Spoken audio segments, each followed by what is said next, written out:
Aluno do projeto Mundiar da Escola Estadual Francisco da Silva Nunes, promove torneio de futebol de salão para alunos e a comunidade.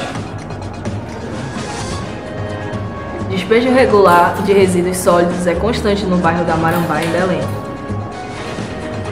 Professor de História aplica projeto pedagógico de ensino com turmas de aceleração de aprendizagem e cria uma web TV. Escola Estadual Francisco da Silva Nunes se consolida como referência entre escolas estaduais na periferia de Belém. Eu sou o Sandro. Eu sou a Thaísa. Essas são as manchetes da edição de abril do Jornal Integrado. Confira a edição de reportagens. No último dia 15 de abril, em pleno domingo, a Escola Estadual Francisco da Silva Nunes, na Marambaia, abriu suas portas para receber alunos, ex-alunos e comunidade, como participantes do seu primeiro torneio aberto de futebol de salão. A iniciativa partiu de um aluno da turma do Projeto Mundiar e a programação gratuita contou com partidas reunindo mais de 160 pessoas, entre jovens e adultos, em 2 turnos. A organização do torneio lançou a atividade com a intenção de garantir lazer para a comunidade da Marambaia, além de buscar despertar o interesse da mesma pela Escola Francisco da Silva Nunes, afastando jovens em situação de risco na periferia da cidade. Acompanhe a reportagem com Ailton Oliveira. Você está promovendo o torneio com que intenção? Olha, o evento ele vem para tentar agregar a comunidade e os alunos. Nós vemos que se a gente for depender do governo, a gente nunca vai poder fazer nada por essa quadra. E essa quadra, ela vem com a intenção disso, trazer um dia de lazer, trazer um dia de esporte para a comunidade, para os nossos alunos, e assim poder fazer mais amizade, além de poder ajudar a cuidar melhor da nossa quadra. Essa organização conta com o apoio de quem? Olha, essa organização ela tem um apoio de algumas pessoas da comunidade, da direção da escola, de professores e dos alunos principalmente. Todo mundo colaborando um pouquinho, a gente consegue trazer e fazer desse evento um evento bom para todo mundo poder se divertir numa tarde de domingo. Como tu avalia a iniciativa desse torneio? Olha, eu dou nota 10, porque é uma iniciativa muito boa que o Cássio está fazendo aqui para a comunidade. Um domingo de lazer que traz os jovens da rua para poder praticar algum esporte, até mesmo para se divertir um pouco. Então eu dou nota 10 para esse incentivo. Todos queremos qualidade de vida, mas isso virou um sonho distante para boa parte de quem mora no bairro da Marambaia, em Belém, já que tem sido rotina conviver com resíduos sólidos e entulhos pelas ruas, bueiros e calçadas. Bem em frente ao cemitério São Jorge, nas imediações do canal Água Cristal e em tantas outras áreas, há lixo e entulho se acumulando. Acompanhe a reportagem com Johnny Siqueira. Quais prejuízos essa prática causa? Bom, a prática de descarte de lixo na cidade causa inúmeros prejuízos. Causa prejuízos na saúde, porque você ter um volume de lixos, né, e de resíduos sólidos pode levar a doenças, primeiro a proliferação de pragas, depois doenças como chikungunya, zika, leptospirose, e isso muito prejuízo, traz muito prejuízo à saúde pública, né, e à saúde da população. Nós temos o prejuízo também do transporte, porque o acúmulo de lixo nas ruas, ela prejudica o deslocamento das pessoas. Imagine uma pessoa com necessidades especiais ter que se locomover nas ruas e nos bairros de Belém com o volume de lixo que nós temos. Além disso, causa problemas a drenagem, porque esses resíduos eles podem prejudicar as valas e os bueiros e com isso entupir. Com o volume de chuvas que nós temos, aliado a um outro problema que é de drenagem, que a cidade não tem drenagem feita devidamente, nós temos problemas sérios nas macrobacias de Belém, na bacia do Una, na bacia da Estrada Nova, que conjugado com esse problema do lixo gera inúmeros alagamentos na cidade. Como o governo pode corrigir isso? Bem, o governo pode corrigir isso com uma política pública eficiente na gestão dos resíduos sólidos, né? Existe uma política nacional de resíduos sólidos que, no caso, a prefeitura que é responsável deveria cumprir essa política. Infelizmente, em Belém não tem cumprido a política, mas essa política envolve ações que vão de educação ambiental, Ou seja, o que é educação ambiental? Nós deveríamos ter um tratamento, uma discussão envolvendo professores, alunos em todos os níveis de ensino, onde pudesse demonstrar, primeiro, não é lixo, é resíduo. Desses resíduos é possível tirar, inclusive, reutilização e reciclagem de vários materiais. Só que junto, para fazer isso, nós teríamos que ter uma segunda política, que seria uma política de reciclagem. E essa política de reciclagem só daria certo com a coleta seletiva. Infelizmente, em Belém, nós não temos coleta seletiva. Nós já tivemos no passado e não temos mais coleta seletiva. Além da coleta, nós teríamos que ter um tratamento adequado. Nós também estamos com um problema sério de tratamento, porque nós estamos com um aterro sanitário, que inclusive a população de Marituba não chama de aterro, chama de lixão de Marituba, porque o tratamento dos resíduos lá não está sendo feito como deveria. Nós temos, por exemplo, um déficit lá de mais de 200 milhões de litros de chorume, que a empresa não está fazendo o tratamento devido, e com isso gera um odor terrível para a população de Marituba, e também esse problema do tratamento do resíduo, ele pode influenciar a contaminação dos lençóis freáticos, e é possível que gere uma contaminação nos dois mananciais que abastecem Belém, que é Bolônia e Água Preta. Então, notem que a política pública ela deveria ter sido feita tanto de prevenção da educação ambiental, quanto em ações efetivas de coleta, de recolhimento também. Deveria ter um investimento maior em equipamentos, né, na coleta desses resíduos para a população. Então, o governo só faria uma política efetiva, né, de tratamento de resíduos sólidos se tivesse, de um lado, educação e, de outro lado, equipamentos e tecnologia adequada para fazer o tratamento dos resíduos. Existe algum serviço de recolhimento de entulho para a população? Existe, pelo menos nos sites da Secretaria de Saneamento existe. Salvo engano, são 3 metros cúbicos desse material, equivalente a um fogão de 4 bocas, que a população teria direito de pedir a CESAM que recolhesse. Mas qual é o problema? Por que isso não acontece? Primeiro, não acontece porque não há uma coleta permanente desse material. Em outras cidades, em outras capitais, existe um projeto muito simples, muito barato, que a gente chama-se ecoponto. O que seria o ecoponto? Espaços onde, num determinado bairro, esse entulho poderia ser colocado lá, e a prefeitura então faria a busca e a coleta desse material nesses ecopontos, né? Em Belém não existe. Existia e agora não existem mais os ecopontos. Então o que acontece? A população, não tendo essas áreas de referência para deixar o seu entulho, o que é que ela faz? Ela contrata os carroceiros, e os carroceiros levam isso para áreas soturnas da cidade, ou então mesmo áreas movimentadas, onde tradicionalmente eles colocam lá. E colocam além desse metros cúbicos que são autorizados pela legislação. Então, a população precisa saber dos seus direitos, mas precisa saber dos seus deveres também, e o Estado, a política pública, ela deveria dar mais alternativas à população. Não dá certo isso de 3 metros cúbicos por família, né, por cidadão. Se a pessoa não sabe quando vai passar o entulho, se a pessoa não sabe aonde ela deve colocar mesmo, ela deve colocar na frente da sua casa, ela deve colocar na praça, ela deve colocar aonde ela vai colocar. Então, para isso seria necessário criar os ecopontos, que seriam espaços onde a pessoa levaria o seu entulho e deixaria lá. Isso já existiu aqui em Belém, no início dos anos 2000, né? Mas infelizmente nessas últimas 2 décadas, Belém tem regredido muito na questão ambiental, e nós estamos falando de resíduos sólidos hoje, mas nós poderíamos falar aqui da diminuição das áreas verdes, nós poderíamos falar na contaminação dos igarapés, né? Nós tínhamos um projeto, por exemplo, de recuperação do igarapé Tucunduba, que era uma referência nacional. O igarapé foi todo recuperado com talvegs que são verdes, né?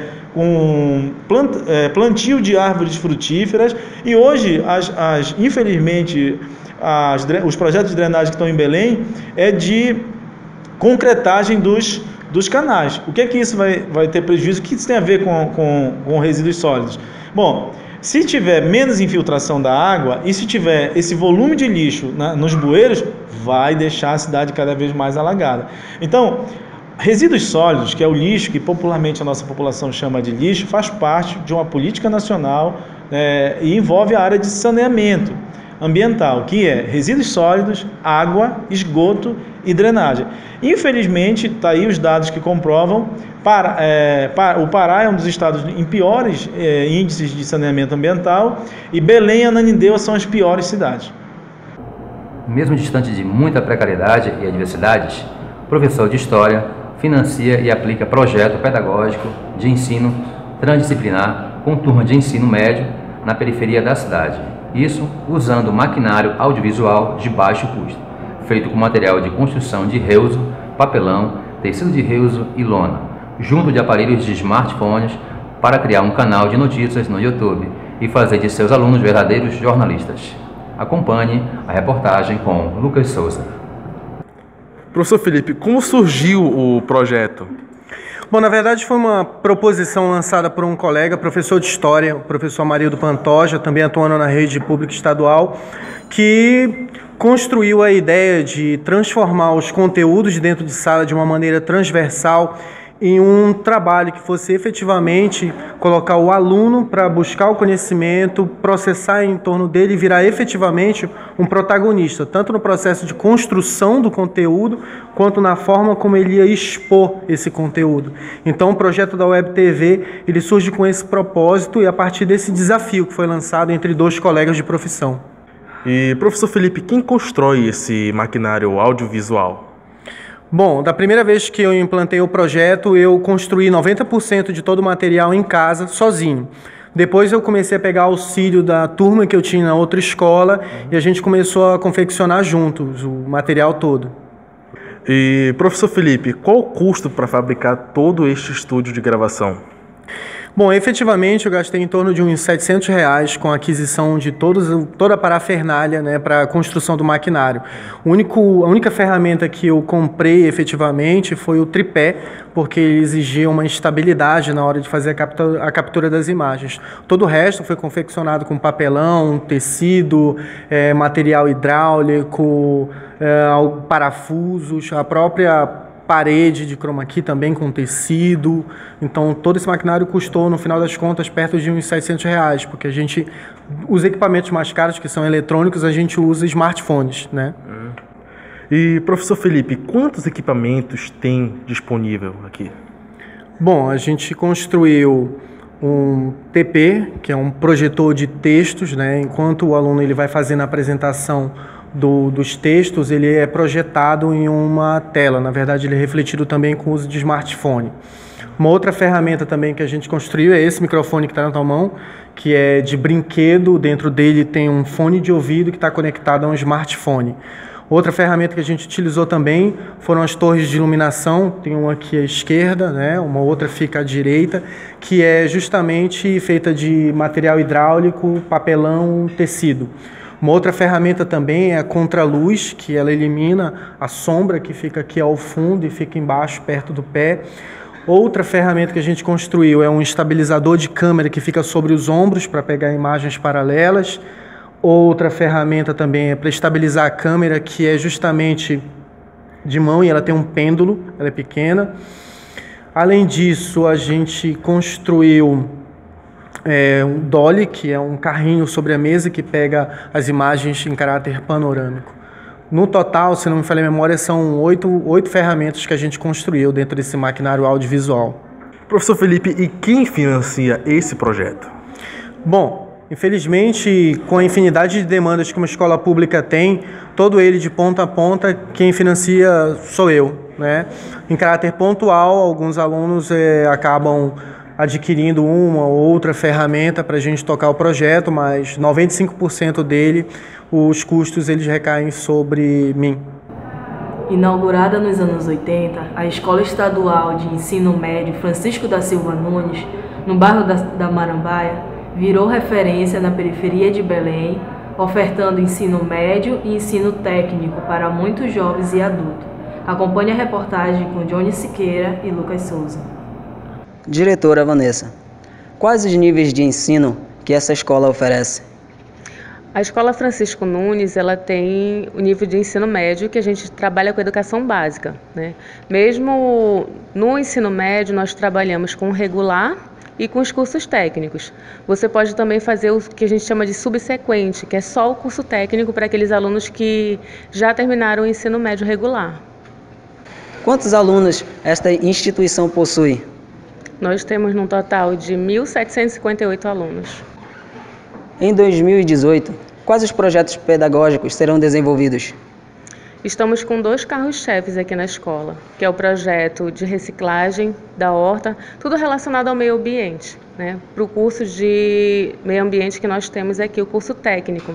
Entretanto, algumas parcerias serão desenvolvidas com os alunos de podologia, né? A gente pretende fazer, que não somente é um projeto pedagógico, mas é um projeto de gestão, que são as empresas júniores, para a gente ter uma demanda de atendimento, divulgar mais os cursos que a escola desenvolve, trazer as possibilidades de estágio aqui, fazer com que o aluno estagie aqui dentro e a escola fique conhecida.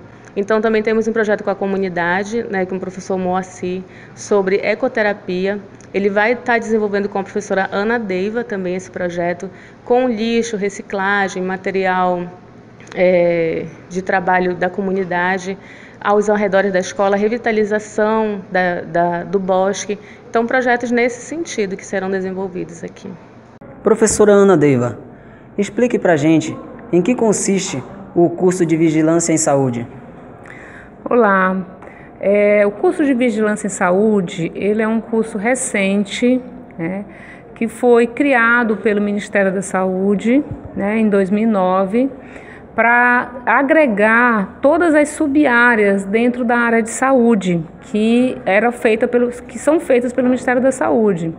Por exemplo, dentro desse curso está incluso vigilância epidemiológica, vigilância em saúde do trabalhador, vigilância ambiental e vigilância sanitária. Então, o técnico em vigilância em saúde, ele sai apto para trabalhar em qualquer uma dessas linhas, né? Tanto seja ela na escala federal, estadual ou municipal. E qual a faixa salarial de um professor de curso técnico nessa área? O técnico na área de vigilância, em geral, um técnico, a faixa salarial dele é de R$ 1.200 a R$ 2.000, dependendo do órgão, né? Se for um órgão federal, ele consegue atingir até os R$ 3.000, né? Acho que dependendo do tempo de serviço também. E explique pra gente quanto tempo de duração tem esse curso? O curso técnico subsequente, que é o pós-médio, o aluno vai precisar de 18 meses para concluí-lo, né? E o que é atualmente a modalidade que nós temos ofertando na escola. Nós não temos modalidade nem proeja, nem médio integrado, apenas o subsequente, que acontece no turno da tarde. Bianca, qual a comparação pode ser feita entre o curso técnico e o de graduação? Principalmente o tempo do curso, né? O curso técnico, a gente sabe que ele dura em torno de 1 ano e meio a 2 anos, né? E já o curso de graduação, ele dura de 4 a 5 anos, né? O foco do curso também é muito importante ser frisado, porque a carga horária do curso de graduação é bem maior do que a do técnico, né? Então, dentro da graduação, a gente estuda todos os sistemas, toda a anatomia do corpo, tudo um pouco mais profundo do que no técnico de enfermagem, né? E dentro da profissão em si, o técnico de enfermagem, ele tem as suas atribuições, as suas competências limitadas, né? Já o enfermeiro, ele tem suas competências e atribuições um pouco mais amplas, né? Porém, o técnico de enfermagem, ele não pode fazer as atribuições do enfermeiro. A gente diz que ele não tem competência para isso. Porém, o enfermeiro, ele tem por obrigação saber todas as competências, todas as atividades, todo o trabalho realizado pelo técnico de enfermagem. E Silvane, qual a faixa salarial desta área de trabalho? Bom, como o profissional de podologia ele ainda não tem a sua regulamentação da profissão aprovada por lei, os profissionais trabalham como prestadores de serviço. Eles não têm por isso eles não têm nenhuma faixa salarial, nenhum teto, nenhum piso estipulado. Então, geralmente eles trabalham, quem tem sua própria empresa, né, trabalha como autônomo, pode ganhar em média R$ 1.500 por mês, mas quem é funcionário ganha uma porcentagem, né, em cima de cada procedimento realizado, que varia de 20% a 30%, dependendo do local.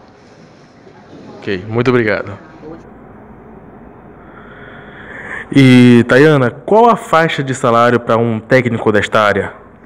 O técnico ambiental, né, de nível médio, tá, dentro das exigências do MEC, tá, ainda não tem um piso salarial para esse profissional, né, estabelecido por lei. Então vai variar muito de quê? Da empresa contratante, né, desse profissional, ou de repente, se ele for concursado de um órgão público, tá, vai estar previsto em edital. Mas a média fica, né, variando até uns 2.500, podendo chegar aí até uns R$3.000. E, Tayana, qual o tempo de formação do curso técnico de meio ambiente? Aí vai depender da modalidade, né, que o aluno, no caso, optou. Por exemplo, se for um aluno que tem apenas o ensino fundamental e vai ingressar no médio, né, se ele for um aluno menor de 18 anos, ele vai optar pelo médio regular, médio integrado, modalidade médio integrado. Essa modalidade ele faz junto tanto as disciplinas do nível médio, né, quanto as do nível técnico, em 4 anos, tá, gente? A duração é 4 anos, é 1 ano a mais do que o médio regular. Por quê? Porque ele vai passar por estágio, e o estágio é obrigatório. Tá? Então, ele vai vivenciar todas as disciplinas referente ao primeiro, segundo e terceiro ano do ensino médio, mais a matriz das disciplinas específicas em um tempo de 4 anos. Se ele for maior de 18, né, que são jovens e adultos, e de repente, né, for um trabalhador e optar pelo turno da noite, ele pode optar pela modalidade ProEja, no qual ele vai fazer em 3 anos também as disciplinas do nível médio, correspondente a primeiro, segundo e terceiro ano, e as disciplinas do curso técnico, sendo também obrigatório fazer o estágio, tá, gente? Porque é como se fosse uma disciplina da matriz, só que 1 ano a menos do que o médio integrado. E se caso esse aluno já tenha o ensino médio, ele vai optar pela modalidade subsequente. Eu terminei meu ensino médio, quero fazer um curso técnico, então eu vou me inscrever no subsequente. Duração é de 1 ano e meio, a gente podendo estender até 2 anos, se o aluno optar por fazer o estágio dele já no 4º semestre, no 4º módulo, né? Então podendo aí chegar de 1 ano e meio a 2 anos, dependendo do período que ele for optar por fazer o estágio dele, tá? Então são essas 3 modalidades que nossa escola oferece. Tem outras modalidades também, que pode ser concomitante, só que o integrado, que a escola não tem essa modalidade. Encerramos as manchetes da edição de abril do Jornal Integrado. Assine nosso canal e continue acompanhando nossas matérias.